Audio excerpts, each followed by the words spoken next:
Assalamualaikum warahmatullahi wabarakatuh. Kali ini, saya akan membahas produk dana dan jasa perbankan, yaitu jual beli mata uang asing atau disebut SAF.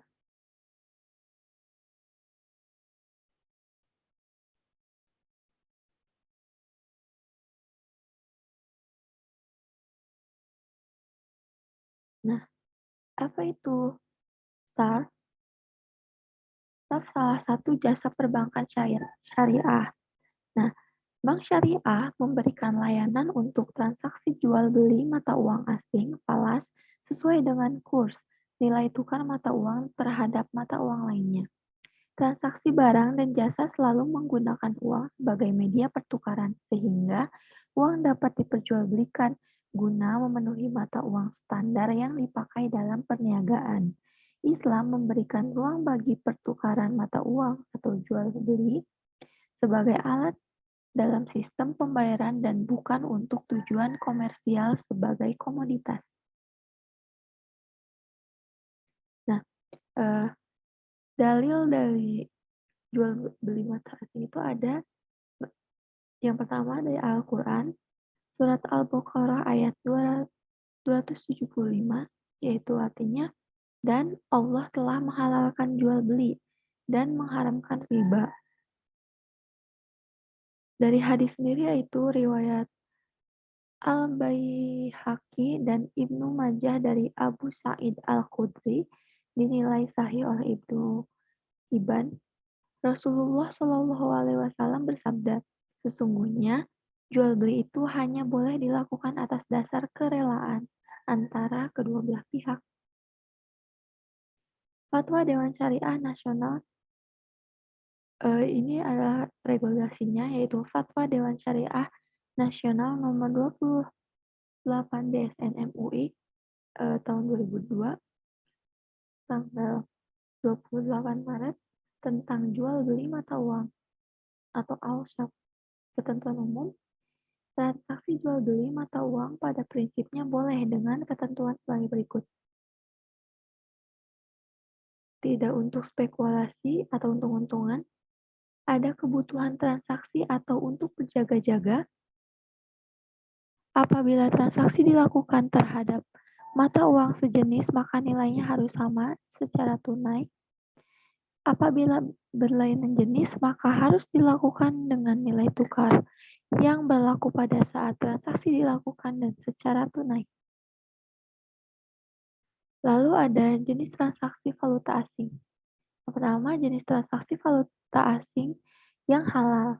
Transaksi spot, yaitu transaksi pembelian dan penjualan valuta asing untuk penyerahan pada saat itu, atau penyelesaiannya paling lambat dalam jangka waktu 2 hari. Hukumnya adalah boleh, karena dianggap tunai.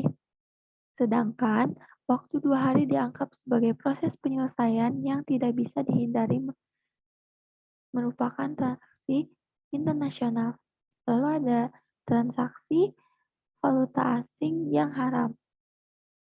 Yang pertama adalah transaksi forward, yaitu transaksi pembelian dan penjualan falas yang nilainya ditetapkan pada saat sekarang dan diberlakukan untuk waktu yang akan datang antara 2 kali 24 jam sampai dengan 1 tahun. Hukumnya adalah haram karena harga yang digunakan adalah harga yang diperjanjikan dan penyerahannya dilakukan di kemudian hari. Padahal harga pada waktu penyerahan tersebut belum tentu sama dengan nilai yang disepakati kecuali dilakukan dalam bentuk forward engagement untuk kebutuhan yang tidak dapat dihindari. Lalu, yang kedua ada transaksi swap, yaitu suatu kontrak pembelian atau penjualan falas dengan harga spot yang dikombinasikan dengan pembelian antara penjualan falas yang sama dengan harga forward. Hukumnya haram karena mengandung unsur maisir atau spekulasi. Yang ketiga ada transaksi option, yaitu kontrak untuk memperoleh hak dalam rangka membeli atau hak untuk menjual yang tidak harus dilakukan atas sejumlah unit valuta asing pada harga dan jangka waktu atau tanggal akhir tertentu. Hukumnya haram karena mengandung unsur maisir. Nah, ada 3 macam, sistem exchange, yaitu yang pertama sistem kurs tetap. Sistem kurs tetap adalah suatu sistem nilai tukar mata uang yang bersifat tetap atau harus mengikuti aturan-aturan yang sudah dibuat oleh bank sentral.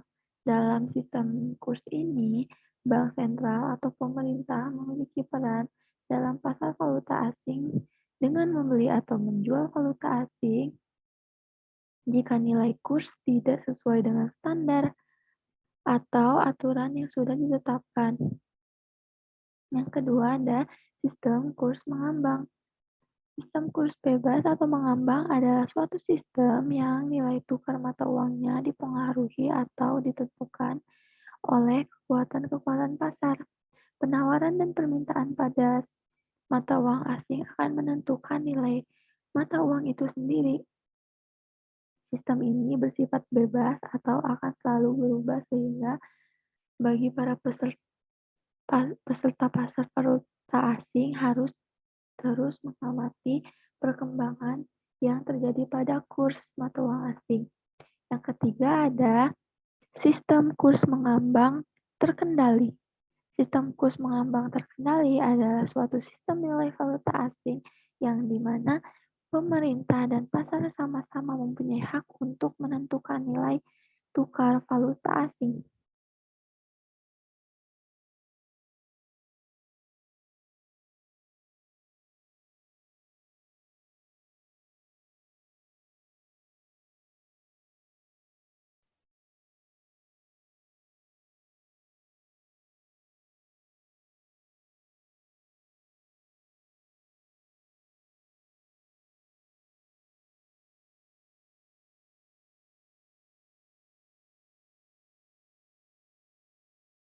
Selanjutnya ada faktor yang memengaruhi valuta asing. Faktor yang memengaruhi valuta asing yang pertama adalah posisi balance of payment. Balance of payment atau neraca pembayaran internasional adalah catatan sistematis terkait semua transaksi ekonomi internasional mencakup dengan perdagangan, keuangan, dan moneter antara penduduk suatu negara dengan penduduk luar negeri untuk suatu periode tertentu, biasanya 1 tahun. Dari catatan transaksi ekonomi internasional yang meliputi ekspor-impor barang dan jasa serta modal suatu periode tertentu akan menghasilkan posisi saldo positif atau surplus atau negatif defisit ataupun equilibrium. Yang kedua, ada tingkat inflasi. Nah, sebagai contoh kurs falas antara yen Jepang dengan US dollar adalah 100 yen per US dollar 1 dengan asumsi inflasi di Amerika meningkat cukup tinggi, misalnya mencapai 5% dan inflasi di Jepang relatif stabil hanya 1%.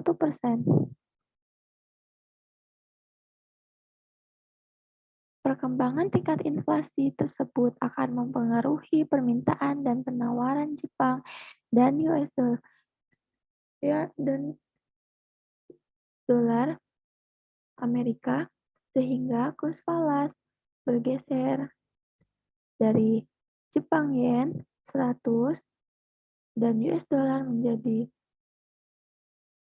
Jepang yen 150 per US dollar. Yang ketiga ada suku bunga. Perubahan tingkat bunga pun dapat berpengaruh terhadap kurs falas. Sebagai contoh, invasi USA ke Irak memerlukan dana yang cukup besar untuk membiayai operasi sehingga pemerintah USA menaikkan tingkat suku bunga untuk menarik modal dari luar negeri, terutama yang berasal dari Jepang. Nah, yang keempat ada besarnya GDP atau Gross Domestic Product. Faktor lain yang dapat memengaruhi kurs falas adalah pertumbuhan GDP atau tingkat pendapatan suatu negara. Umpamanya, kenaikan pendapatan masyarakat relatif tinggi dan persediaan barang relatif kecil sehingga berpengaruh terhadap impor yang berdampak terhadap permintaan falas. Yang kelima ada kebijakan atau kontrol pemerintah. Pengawasan pemerintah dapat dilakukan dalam bentuk kebijakan moneter, fiskal, dan perdagangan luar negeri untuk mengendalikan kurs valuta asing, seperti pengawasan lalu lintas devisa, pengetatan uang yang beredar, dan kenaikan tingkat suku bunga. Kebijakan pemerintah tersebut akan berdampak terhadap penawaran dan permintaan valuta asing yang memengaruhi nilai tukar. Yang keenam ada perkiraan, spekulasi, dan rumor. Beberapa hal dapat memengaruhi kurs falas, seperti perkiraan tingkat inflasi, defisit anggaran, rumor devaluasi rupiah, termasuk berbagai spekulasi di masyarakat yang dapat memengaruhi nilai tukar.